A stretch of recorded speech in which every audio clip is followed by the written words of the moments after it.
Let me introduce Dr. Aditya Kumar Panda. He is working as a research person academic at the National Translation Mission CIIL for the last 13 years. He is a PhD in applied linguistics. He has published research papers in the field of translation studies. At present, he is doing research on translation and medieval India. Now I invite Dr. Aditya Kumar Panda to deliver a lecture about authority, agents, and practice, the purpose of translation. Thank you.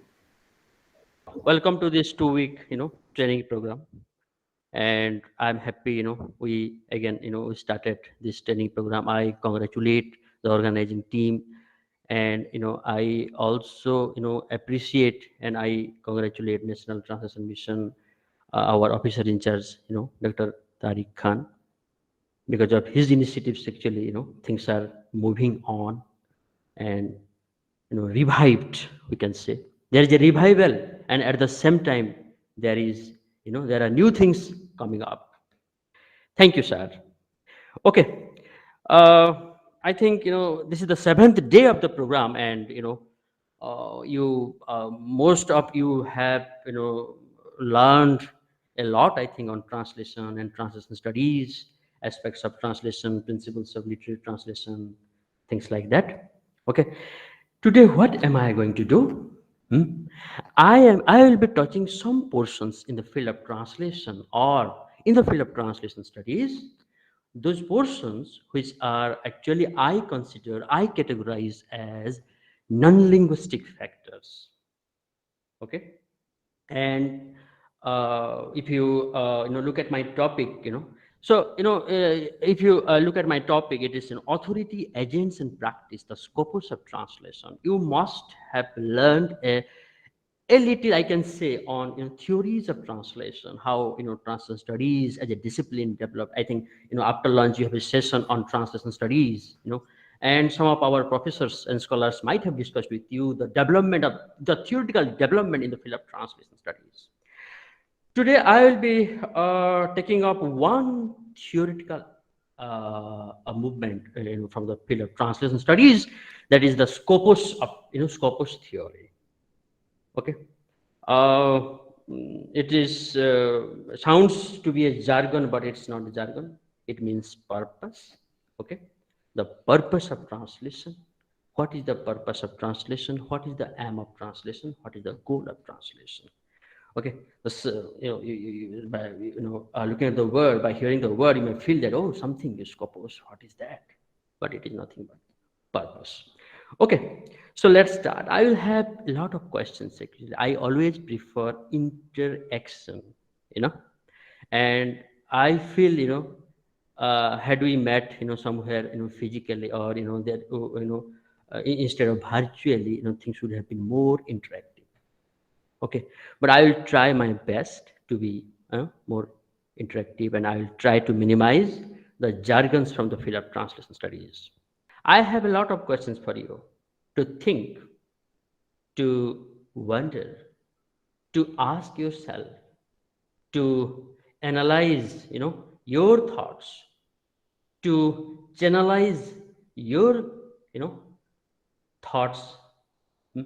I have a lot of questions. If I ask you a question, can you translate everything in the world? What would be the answer? Yes or no? Somebody may say, yes, we can translate. Somebody say, yes, no, we can't translate. If we say yes, I feel, whoever is here as a trainee, I feel if you say yes, hmm, you will be thinking about, the linguistic aspect of translation, where it is possible, where it is feasible. We can translate everything, you know, in the world. But my question is not for that answer. What is my question for? My question is, you know, in your, whatever experience you are having, how long are you be, how long will you be there on the earth? 70, 80, 100. Within this, span of, within this period of time, how much can you translate? The knowledge field is vast. Disciplines are emerging. New books are being written on and on. The field is, widening itself. How much can you translate in 100 years time? You can't translate everything. Knowledge, the corpus, now it is a huge corpus. And this is 21st century. Translation as a field is emerging fastly now, mushrooming now. Okay, so how long will you be there? How much can you translate? That is my question. You can translate something, but you can't translate something. Yes, you can translate. In your lifetime, you can translate 1 book, 2 books, 3 books, even if 30 books. Some people can translate 100, 200 books.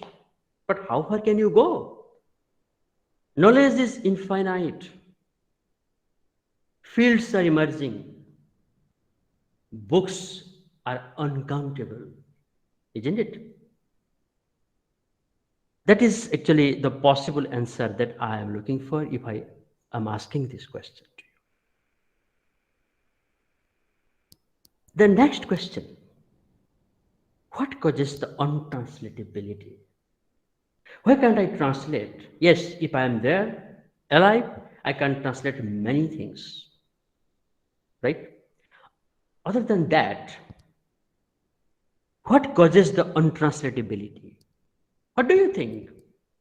In a training session, in a class on translation, in a training program on translation, we always discuss things like, translation of words, grammatical structure, cultural items, isn't it? All this we discuss. And we come to a particular conclusion, yes, this can be done this way, that can be done that way. But today, I will discuss something different. I'm not going to touch anything linguistic. I'm not going to touch anything grammatical. I'm not going to touch anything, cultural. But I will be hinting at something that make all these things possible. Okay? If I discuss about language, I am discussing about a medium between a speaker and a receiver. So I am not going to deal with the language aspect, because these are always there and many scholars have been dealing with all these things. Let's discuss something that saves our language. Let's discuss something that saves the form and function of my translation, that decides the structure, the form of my translation. Okay. What is that? What causes untranslatability? It is not grammar. It is not word. It is not cultural item. Is it the non-linguistic factor like government, like religion, which restricts my pen? I don't see any linguistic problem in translation. If I say, what do I have? What problem do I have? It is a problem that is related to a dictation from an authority if I am translating under it, and that is non-linguistic. So what are the non-linguistic factors? I am going to put forward before you: government, culture, society, ideology, religion. Okay, I have, there are actually, but let's concentrate on these 5 factors, which I consider non-linguistic. You may debate it by saying that how can you isolate linguistic knowledge from all these factors? But actually, my aim is different here. And by the end of this lecture, you will be able to know actually why I have listed these factors as non-linguistic. Okay, these 5 factors: government, religion, society, ideology. These factors, these factors are highly abstract factors, but these operate in the real human world through medium of language. Language, to these agents, you are an agent. I am an agent. The time I take birth on this earth, I become an agent of something. That something may be a society, maybe a family, maybe another institution. Okay, that way I am categorizing the word agent here. Language is a kind of hammer, a kind of tool, a kind of instrument. That's why people say, language is never political. It is the people actually who are political and they manipulate language. Language is never political. We use language for many communicative purposes. Language exists because of human being, and translation exists because of the existence of languages. Had there been one language in the world, could we then think about translation? Think about it. Had there been no human in this world, could then this language exist? Think. These are the questions for you. Had we met physically, I could have, I could have expected some answers from you. But let's, not go to that now, because we are virtually interacting, so it may be difficult. So, had there been no human in this world, could then this language exist? Human beings are for the languages. They communicate with one another through languages. They work through languages, and they fight with one another through languages. Okay, these are all known things. I'm not saying something new, isn't it? Now my question is, what is the fundamental problem with language? What is the fundamental problem with language? Think about it. There is a basic, problem actually with language. It's not with language. Maybe it is with us who speak a language. What is that? Language occupies an infinite space, but human beings are finite. Can you express in language whatever we think of? Whatever, see, listening to me, whatever you are thinking of now, I am sure you are not only thinking of my topic or my words here, at the same time, you must be thinking of something else. Isn't it? Though you are here, my friends, you are also somewhere else. Because we have the streams of thoughts coming to our mind. Some words, some colors may trigger you, may take you somewhere else, and you may have something else. So at a particular time, whatever you are thinking of, can you express in language? Can you write it down? How much can you write? Can you speak? How much can you speak? What do you do?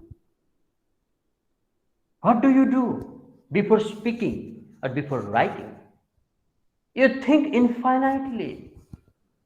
You are a finite being. See, I am speaking to you at the same time, a lot of thoughts are coming to my mind. But what am I doing? What am I doing before speaking? What do we do before speaking? What do we do before writing something? My friends, what do? We choose, we select language before speaking or writing. You know, you have to select actually. Now I am speaking to you, so I am selecting actually from my thoughts what to speak and what not to speak. Which language to use and which language is not to use. What words should I use and what words should I should not use. You know, I am selecting. And this selection is inevitable because our minds are infinite, thoughts are infinite, language is finite. Which language? The language in which we speak something or we write something. So this selection is inevitable, biologically inevitable. Okay, but I can say there is another selection. After we speak something, after we write something, there is another selection. That selection is imposed on us. That selection is, forced upon us. What is that? What is that? Is it a society? Is it a religion? Is it an institution? Is it an educational institution? So, what we do? There is a selection before I speak. After speaking also there is a selection because I have to choose. This is a lecture session. This is a training program. I should not, start something, on, what is happening in Afghanistan. Isn't it? No, I can't do that. There is a decorum to follow, right? There is a tradition, there is a norm I have to follow. And this selection has its purpose. I speak with a purpose, I write with a purpose. Whatever I speak, whatever you speak, my friends, whatever you speak to one another, there is a purpose behind that. Whatever you write, there is a purpose behind that. Whatever you translate, there is a purpose behind that. No purpose means, no context. No context means no communication. No communication means no translation, no writing. Translation is a selection. I can choose to translate, I can choose to write originally. It involves selecting an SL text, selecting a TL and its style. And this selection is political. What I say political here? Because it involves a kind of exclusion and inclusion. In that way, I term it as political. The things I am speaking here, at the same time, I am excluding many things. The ideas I am sharing with you, my friends, here, at the same time, I am excluding many other ideas. I am including some ideas, I am excluding other ideas. I am doing this inclusion and exclusion. And to me, this kind of selection is political. And this is inevitable. Translation makes us political. Anything written, make us a party to something. Okay. Translation is also a purposive act. It has a purpose that determines its forms and forms. Scopus theory, that is by Hans Vermeer.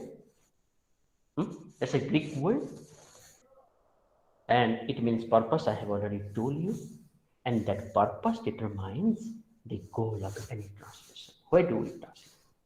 Why National Translation Mission is there?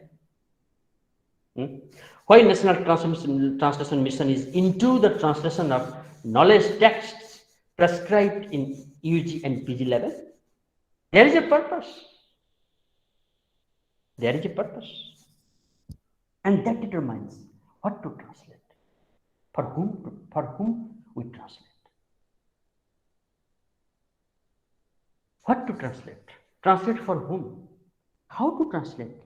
All these activities cannot ignore subjective forces. I hope you know, we all know, what we call subjective forces. Sorry. Who translates and for whom? What is to be translated? Why something is to be translated? How something has been translated or is to be translated? These are the questions, I am putting forward before you. Oh. And don't you see any kind of selection here? There are books, but we have to choose books for translation. There are translators, but we have to choose translators for a particular translation. This is a book, and this book should be translated this way, so that it will adhere to the target norms. This is a religious text. Should not we translate this into this many languages? What would be its form? What would be its style? We decide everything before translation. It has a purpose. Why a particular text is selected and why something else is not selected? This is a selection. This involves exclusion, inclusion, and this come with purpose. Who translates? You as an individual, isn't it? You all are translators. We all are translators. Yes, something or other we have translated. We are translating. Government does it. A private agency like publisher does it. A religious group does it. Social group does it. Idealistic group also does it. Right? Who? I will be giving examples how all these various agents of translation deal with translation. If you remember, and much of my discussion is related to politics and translation. Okay, so there will be controversial things, and those are only for discussion. Okay, factual things I can say factual, but you may agree, you may not agree. This situation is there, but these are facts. Thai-born American was jailed because he had translated some extracts from a Thai book titled "The King Never Smiles" into English. It was a banned biography about the Thai king. Look at this. What happened to the translator? He was sent to jail because he translated something that was banned. This person was actually brought from America and he was, jailed in Thailand. Why? Because the Thai authority, they felt, that the translation may reveal something that is confidential. And the translation may bring threats to the regime. Likewise, my friends, you must have read how Hitler's bookmaker was banned on the ground of extremism promotion. You can actually, these are some examples, you can Google it anywhere. You can get it. They are nothing new. I think most, I have read this book. I think you all might have read this. This is a popular, this is a hit, this is a bestseller. how state, controls translation activity. What I call state here, if you remember Machiavelli's the concept of state, and kingship, you know, I have actually, categorized the term state here in that, particular, structure. It's not Rajya, okay, but it is a kind of nation, hmm, with power. Okay. Sometimes I face difficulty in translating the word state.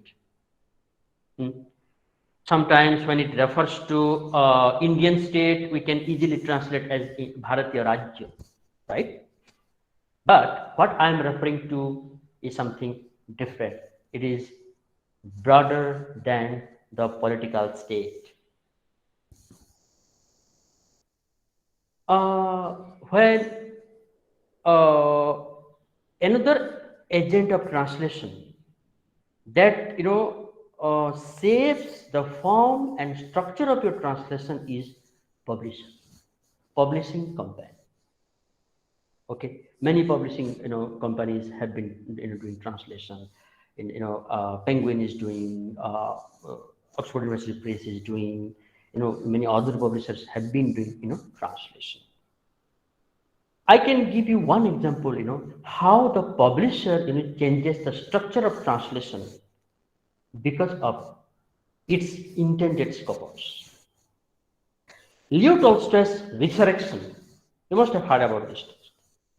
Leo Tolstoy's Resurrection, the novel that was censored in Russia as a critique on politics, was translated and appeared in a serial publication in The Cosmopolitan in America. And what happened, when it was published? Much of the source text gets deleted because of the interest of the publisher.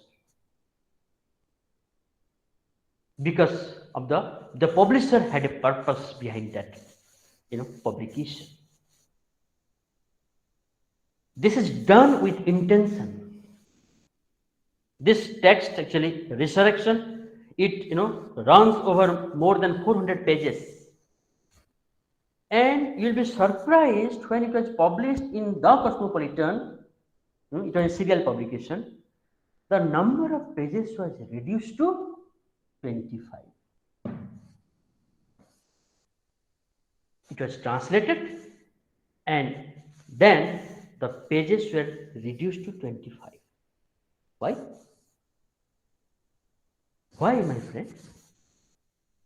Why does a publisher do like this? Many publishers are not interested in knowledge dissemination. Most of the publishers, go for market. Sale. Sale determines the form and function of your translation. So, the controversial extracts from the Resurrection were deleted. And those portions were published which were not to create any kind of controversy, so that there will be no problem of criticism and there will be no problem of sale. But I have a counter argument. What is that counter argument? If something is controversial, it sells very well. Sometimes controversial things become bestsellers, isn't it? So, how a publishing company actually decides the form and function of a translation that is done under the same publisher.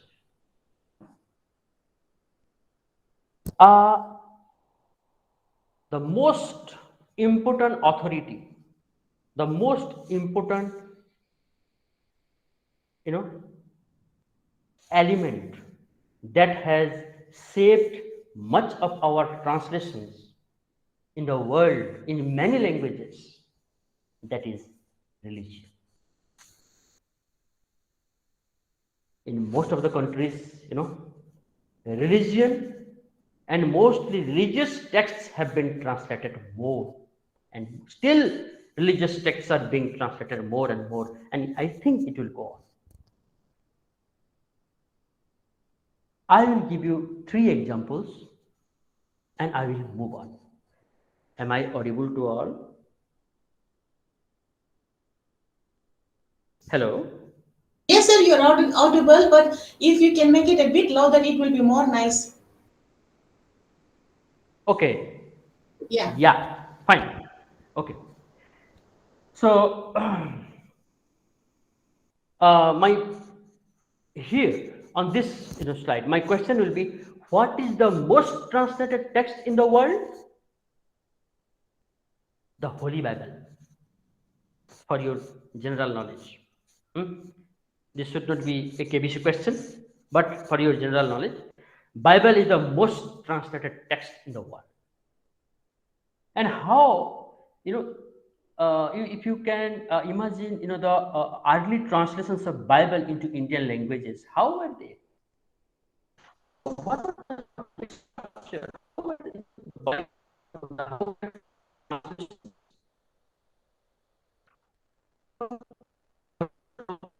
early Bible translations in Indian languages? My friends, some of you might have read Bible in, and I am talking about early translations of Bible. Things are changing approach towards translation of Bible, but if you, I have read Bible in Odia. I have read, Bible in Malayalam, Telugu, Tamil, Kannada, even in Hindi. Okay, and you can share your experience, like, what is its structure? Is it translated, generally in your target language? The structure is very rigid. What word translation is there? Sometimes high Sanskritized words are used, unusually written, right? You can get more number of specified sentences. Why, my friends? Why this happened? Why?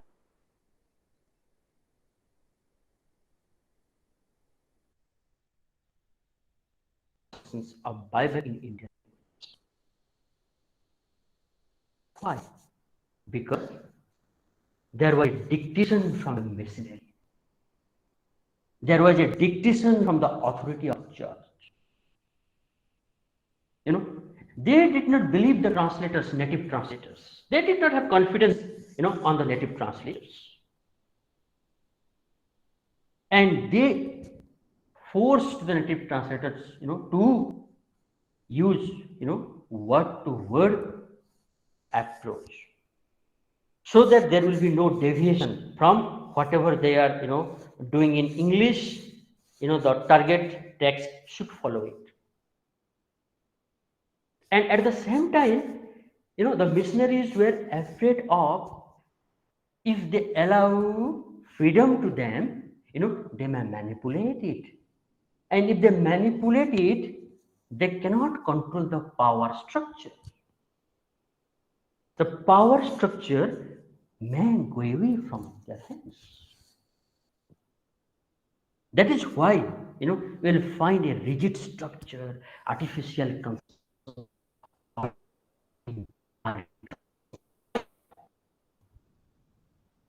Okay. Sometimes translators are forced to translate in a way they actually don't want to translate that way.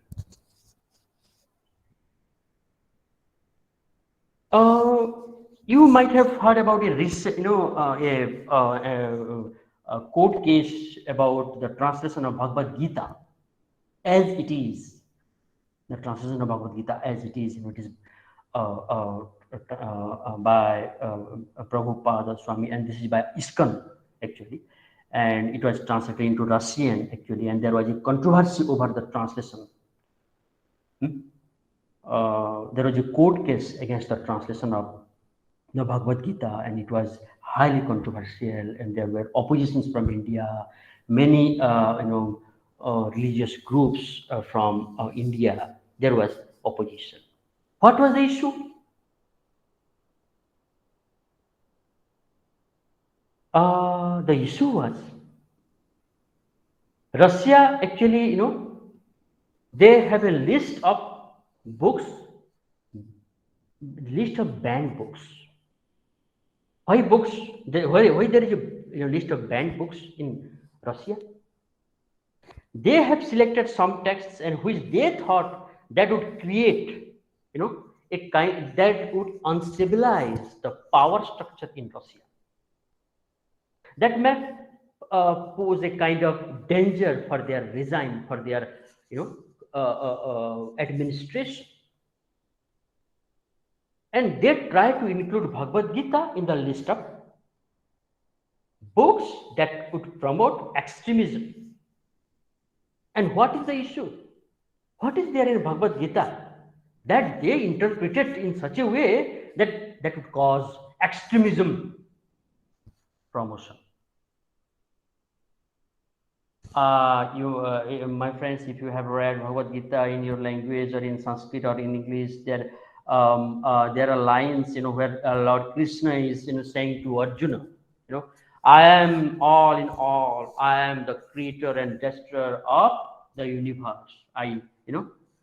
मैं ही सृष्टि करता, मैं ही विनाश करता.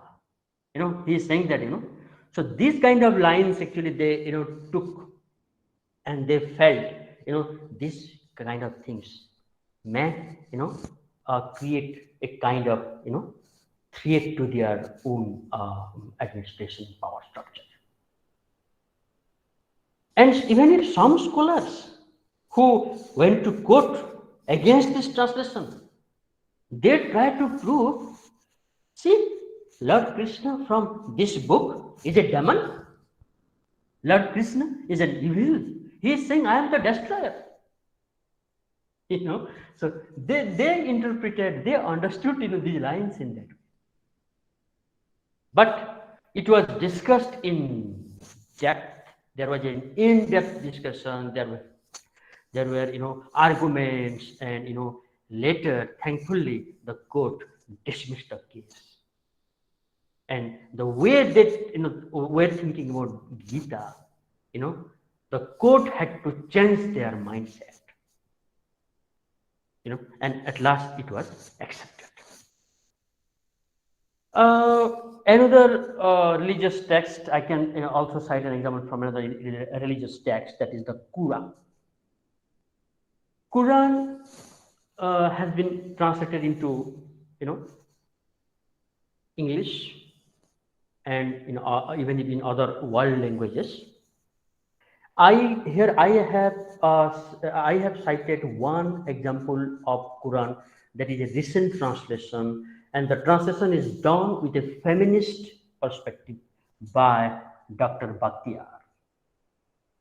And her title of her translation title is The Sublime Quran.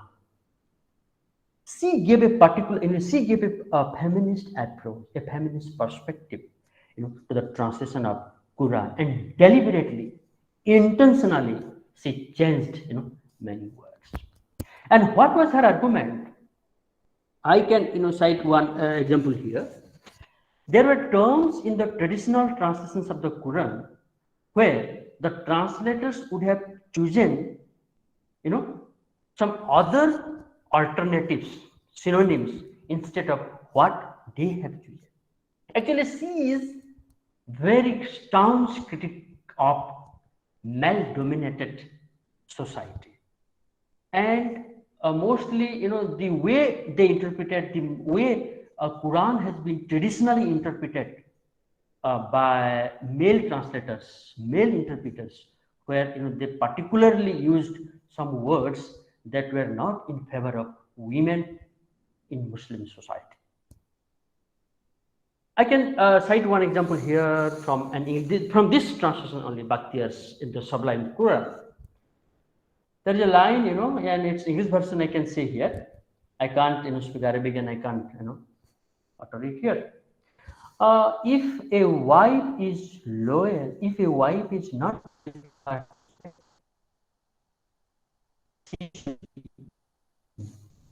beaten up. This is a version she has quoted in her preface to the translation of the Sublime Quran. What has happened actually in the in the earlier traditional translations of Quran, this line is there, and she is referring to a particular word, that is idrib. Idrib. She has written that word. This is available online also. Idrib, and she referring. This word has more number of synonyms. And why my fellow translators have chosen, a word that is not suitable for women? And she, in her translation of Quran, she changed actually this line like this: if a wife is not loyal to her husband. See, look at this sentence, how she changed it. If a wife is not loyal to her husband, she should go away. Instead of using beaten up, she used she should go away. And she is saying beaten up is an synonym, beaten up is an equivalent for that word. Go away is also an equivalent for that word. So she is arguing, why don't we use go away? Let's change our attitude towards women. And no doubt she is a feminist and she has to do this. And this text is highly controversial. You can read online. This Sublime Quran, you can type it in Google and you can read it. There are interesting examples she has given. You can write a very good research paper if you are in the field of translation studies. Okay, let's proceed. So how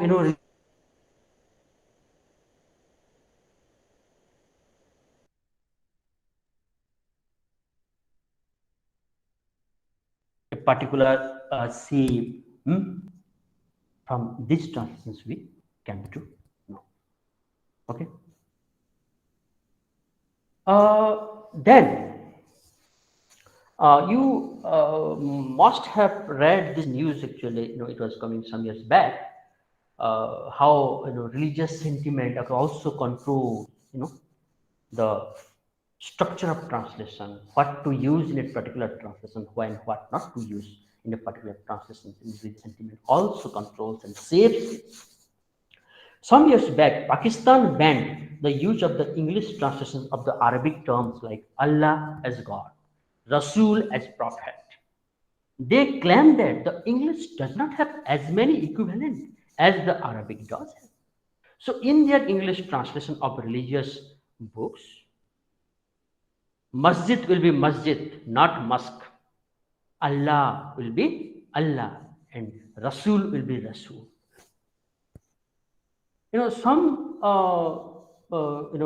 Some states take such decision. Some modern states take some such decision. Actively they participate in the process of knowledge dissemination. Some states take active participation in the translations of knowledge texts. I have given you many examples so far. Society is another factor actually that determines the purpose of your translation, and it controls it. If you have read Lawrence novels, and you must have known, you must be aware of this fact that most of Lawrence novels, are sexually explicit. Okay, and because of that, these novels were banned in early 20th century in many countries, including India. These novels were not translated into Indian languages, and it was banned. I have given you one example, but there are actually a lot of such texts and examples. Lady Chatterley's Lover, where Lawrence is dealing with a particular content, that is sexually explicit, and that is not acceptable in Indian society. It was banned actually in early 20th century or mid 20th century, but later on, Indian society became, actually the attitude became wider and larger. There were democratic approaches for knowledge dissemination, translations of texts. So these texts were again these were translated into Indian languages. But not that we belong to still we are we are in a conservative society. Still there are controversy, and if you speak out something on such content that is not favorable to your society, not favorable to your community, then they may reject it. They may question it. They may criticize it. Still, these things are happening. In a way, we are moving towards a free society. At the same time, we are becoming more conservative. So both things are there. I'm not saying that we are completely a free society, not at all, and I don't think that we will be. Okay, then ideology. How ideology impact the form and function of the translation. And here I have given you example of the translation of Abhigyana Shakuntalam into English. The famous, we can say, the chief exponent, of Orientalism, Edward Said, where Edward Said is saying, the Orient is Orientalized, pictured as it ought to be, rather as it actually is. This is his statement. And you can not only Edward Said, there are many scholars, even from India also, who have criticized the English translation of Abhigyana Shakuntalam. Who translated Abhigyana Shakuntalam into English? William James. William James, translated Abhigyana Shakuntalam into English. And here, if you read, there is a book I can, give you a reference. Dorothy Figueria Matilda. I think Dorothy has a book, like you can Google it, Translating the Orient. There is a book where she is writing about the scholarship on the translation of Sanskrit version Abhigyana Shakuntalam into English. Okay, not only Dorothy, there is an Indian scholar you have, maybe my professors might have told you about Tejaswini Niranjana. Tejaswini Niranjana, she, her thesis was on this, and that was a seminal text actually, and she dealt with how James translated and what were the issues, but were not reflected accurately. All these things were discussed. But better to read Dorothy's book, Translating the Orient, because that there you can get the scholarship on Abhigyana Shakuntalam, including Tejaswini Niranjana's a contribution. So what has happened actually here? What Said is saying, what Dorothy is aiming at, what Tejaswini is putting forth before us. They are saying colonizer always they wanted to not only administratively they were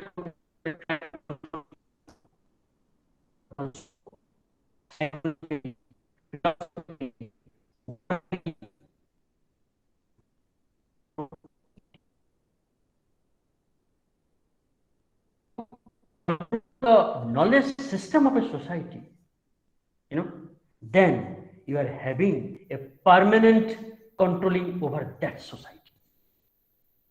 And still, colonial legacy is on.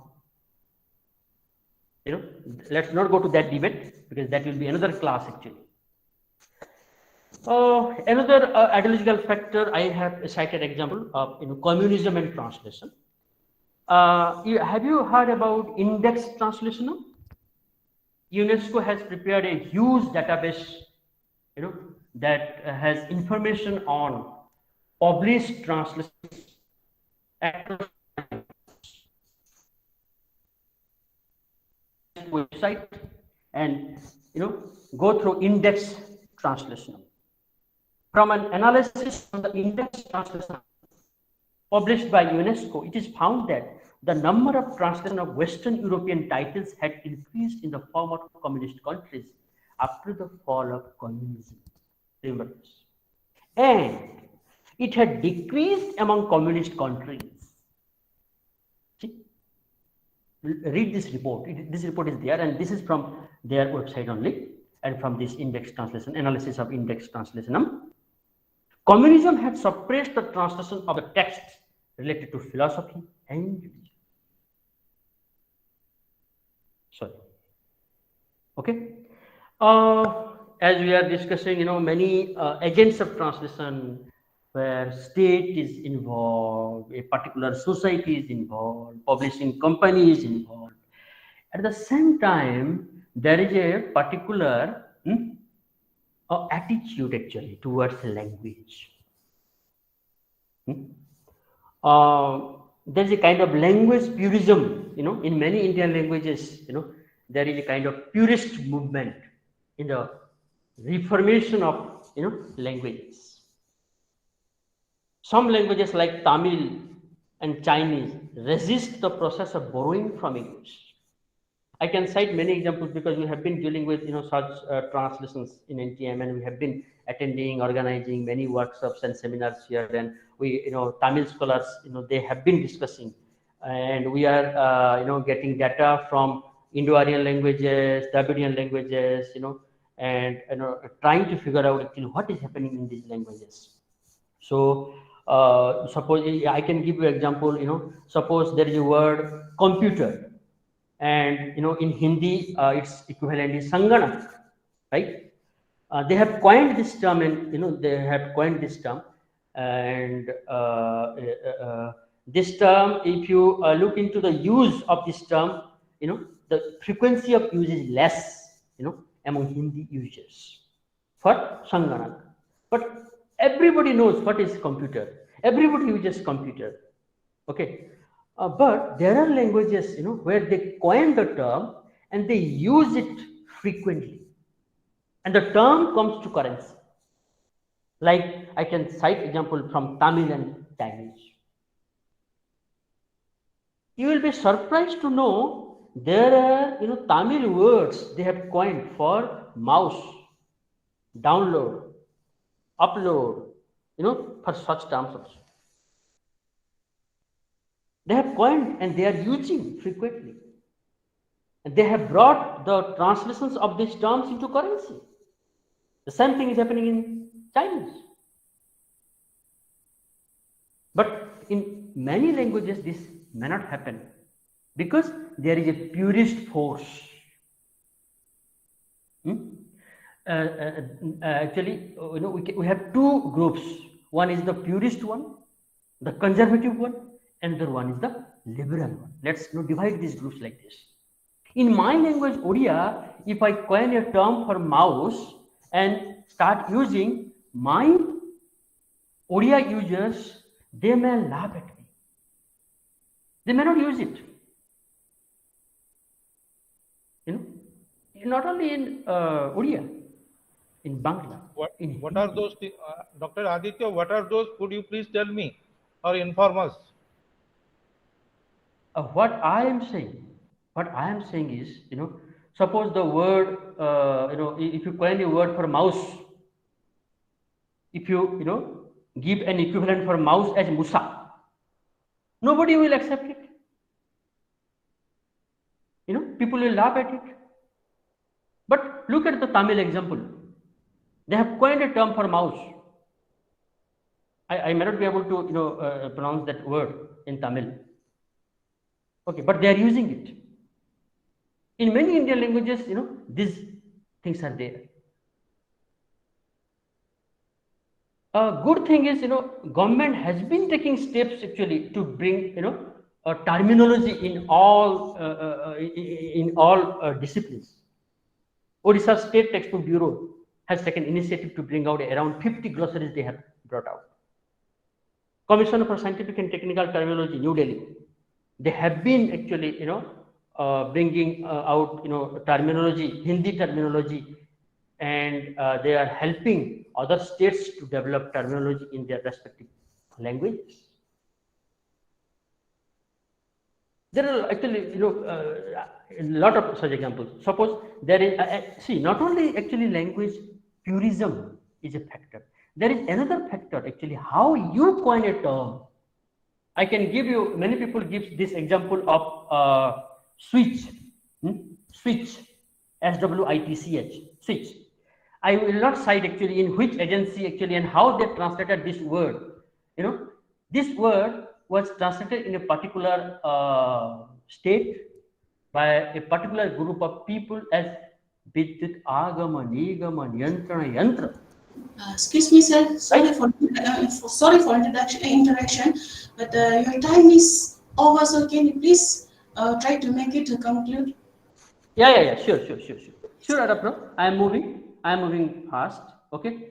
Copyrights, my friends. Copyrights actually another legal authority. Actually, if you don't have copyright, you cannot proceed for any translation work. It's a legal constraint actually.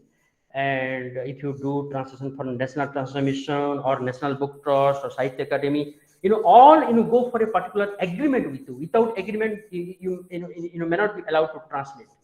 And if you have gone through any translation agreement, there you will get clauses actually where it is particularly it is stated that you cannot delete, manipulate, and if you may not be able to use a kind of free approach for your translation. So copyright is a legal constraint. A translator can't translate a text and publish it unless he or he has the rights over the original, or she or he can translate it on behalf of a publisher who has acquired the rights. If you do translation for NTM itself acquires the translation rights and assigns to the translators. Sahitya Academy actually acquires the rights and assigns the translation. But as an individual, if you translate, what will you do? You have to acquire the copyrights. You have to go for it. You have to ask for it. You have to demand it. You have to pay for it. Then you have to get and do your translation. Okay. So I think moving towards the conclusion, I will not take much time because some things may take more time, and had we met physically, actually this would have been more informative and more actually where we would have discussed more things actually. Okay, so I will sum up here. Can't translate is found much not because of linguistics phenomena, but of external factors like government, religion, ideology, culture, and society. All linguistic problems in translation can be solved provided that a group or a government or a religion approves them. Okay. Translation in bracket I have used both literary and non-literary under some authority is guided by some subjective factors. Translation is highly a conscious act. It takes its selection from the selective mind, which select and translate. Authority selects and translates. Remember this. NTM selects and translates. Sahitya Academy selects and translates. NBT selects and translates. Last line. Translator is not a free agent under an authority, under a system. If the translation is an individual attempt, the translator always keeps a space to struggle. Okay, so go for translation under an authority. Okay, to avoid struggle.